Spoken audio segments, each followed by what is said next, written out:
Manfaat gerak sholat untuk kesehatan.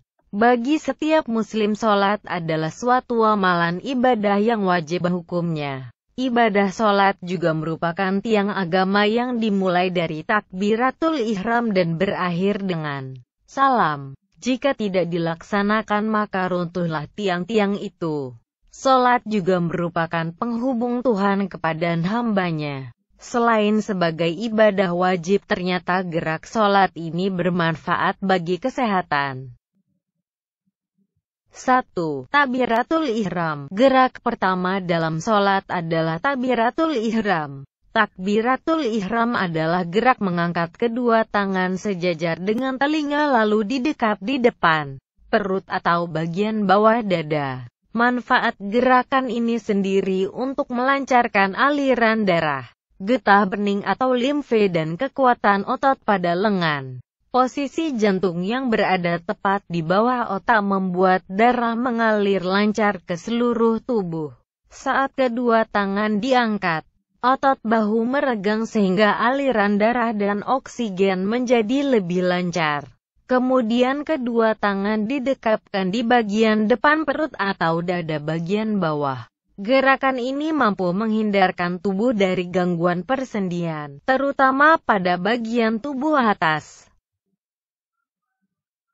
2. Ruku. Ruku adalah gerak kedua dalam sholat. Gerakan ruku ialah saat posisi tulang belakang atau punggung menunduk lurus. Bahkan segelas air diletakkan di atas punggung tersebut tak akan tumpah jika posisinya benar. Begitu juga dengan posisi kepala lurus dengan tulang belakang. Gerak ruku ini sendiri memiliki manfaat untuk menjaga kesempurnaan posisi dan fungsi tulang belakang sebagai penyangga tubuh dan saraf pusat. Posisi jantung sejajar dengan otak, sehingga aliran darah akan maksimal pada tubuh bagian tengah. Begitu juga saat posisi tangan yang bertumpu pada lutut. Posisi ini akan merelaksasikan otot-otot bahu hingga ke bawah. Selain itu, ruku merupakan latihan untuk mencegah gangguan prostat. 3. I'tidal. Gerak bangun dari rukuk di mana tubuh kembali tegak setelah mengangkat kedua tangan setinggi daun telinga disebut i'tidal. Manfaat gerak i'tidal sangat baik untuk pencernaan karena gerakannya banyak melibatkan perut dan organ pencernaan lainnya sehingga organ pencernaan seolah mengalami pemijatan dan pelonggaran. 4. Sujud. Karena posisi jantung berada atas otak saat sujud, menyebabkan darah kaya oksigen bisa mengalir maksimal ke otak. Aliran ini memberi efek positif pada daya pikir seseorang. Maka dari itu, jangan melakukan sujud dan tumaninah secara tergesa-gesa agar aliran darah berjalan dengan baik. Jangan. Gerakan ini juga bisa menghindarkan gangguan wasir dan memperbaiki aliran getah bening. Rukuk itu sendiri merupakan gerak menungging dengan meletakkan kedua tangan di samping kepala, lutut, ujung kaki dan dahi pada lantai atau sajadah. Kemudian terkhusus untuk para muslimah, baik sujud ataupun rukuk memiliki manfaat yang sangat luar biasa bagi kesuburan dan kesehatan. Kewanitaan juga meningkatkan kecerdasan. Menurut beberapa penelitian bahwa gerak sujud dalam sholat dapat memudahkan pasokan darah yang kaya akan oksigen mengalir secara optimal.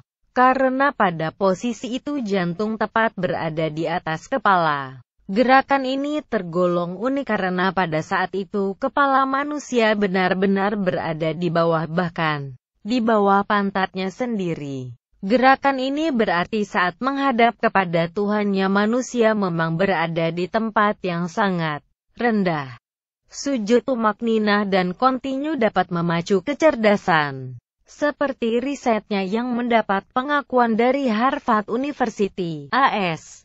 Bahkan seorang dokter berkebangsaan Amerika yang tak dikenalnya menyatakan masuk Islam setelah diam-diam melakukan riset pengembangan khusus mengenai gerak sujud. 5. Duduk dalam sholat terdiri dari dua macam, yaitu tahiyat awal dan tahiyat akhir.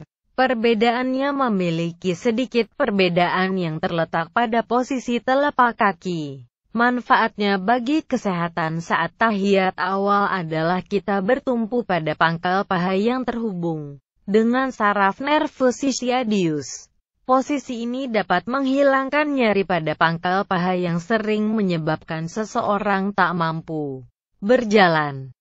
Sedangkan duduk tahiyat akhir sangat baik bagi pria, karena tumit menekan aliran kandung kemih, kelenjar kelamin pria, prostata, dan saluran vas deferens. Bila dilakukan dengan benar, postur IRFI dapat mencegah penyakit impotensi. Variasi posisi telapak kaki pada iftirosi dan tawaruk menyebabkan seluruh otot tungkai turut meregang dan kemudian relaks kembali. Gerak dan tekanan harmonis yang menjaga kelenturan dan kekuatan organ-organ gerak tubuh manusia. 6. Salam. Gerak terakhir dalam sholat yaitu memutar kepala ke kanan dan ke kiri secara maksimal disebut salam. Manfaatnya yaitu merelaksasikan otot sekitar leher dan kepala dan menyempurnakan aliran darah di kepala. Gerak salam ini dapat mencegah sakit kepala dan menjaga kekencangan kulit wajah. Untuk wanita memperlancar proses melahirkan. Gerak sholat juga sangat menguntungkan wanita dalam persalinan, karena dibutuhkan pernapasan yang baik saat proses.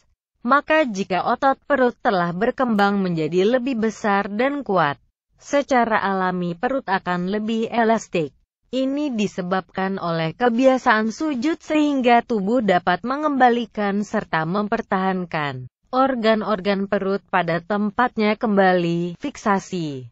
Selain itu dalam pose sujud, kaum hawa dapat menikmati pinggul dan pinggang terangkat melampaui kepala dan dada. Otot-otot perut, rectus abdominis dan obliquus abdominis externus berkontraksi penuh dan kondisi ini akan melatih organ di sekitar perut untuk mengejan lebih dalam dan lama. Itulah beberapa manfaat gerak sholat untuk kesehatan manusia. Semoga bermanfaat dan kita bisa lebih khusyuk dan bisa meningkatkan ibadah sholat wajib ataupun sunnah. Semoga Allah Subhanahu wa Ta'ala melindungi kita semua. Amin.